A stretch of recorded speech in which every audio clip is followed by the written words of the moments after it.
शिवसेना शिंदे गटाचे महाडचे आमदार भरत गोगावले त्रिमंडळात स्थान मिळवत आहेत। याच पार्श्वभूमीवर महाडमधील शिवाजी चौकात कार्यकर्त्यांनी जल्लोषाला सुरुवात केली।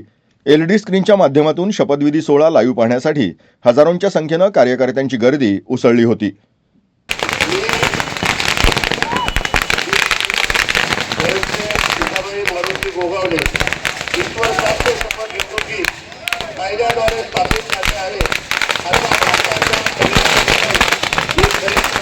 आपण पाहिलं तर खऱ्या अर्थानं शिवसेनेचे मुख्य नेते महाराष्ट्र राज्याचे उपमुख्यमंत्री आदरणीय एकनाथजी शिंदे साहेब यांनी शिवसेना प्रमुखांच्या सच्च्या शिवसैनिकाला या ठिकाणी न्याय दिला आहे। कारण 37 वर्षाची राजकीय कारकीर्द सरपंच पदापासून पंचायत समिती सदस्य 2 वेळा जिल्हा परिषद सदस्य मागील 3 वेळा आमदार आणि आता चौथ्यांदा आमदार होऊन या ठिकाणी आमदार साहेब हे मंत्रिपदाची शपथ घेत आहेत। आज या ठिकाणी संपूर्ण रायगड जिल्ह्यात दिवाळी साजरी होणार आहे आणि प्रत्येक गोरगरीब जनता संपूर्ण मतदारसंघातील गोरगरीब जनता असेल विद्यार्थी कष्टकरी शेतकरी सर्वांमध्ये आनंदाचं वातावरण आहे आणि या ठिकाणी आपण पाहिला संपूर्ण जनतेमध्ये आज या ठिकाणी आनंद व्यक्त केला जात आहे।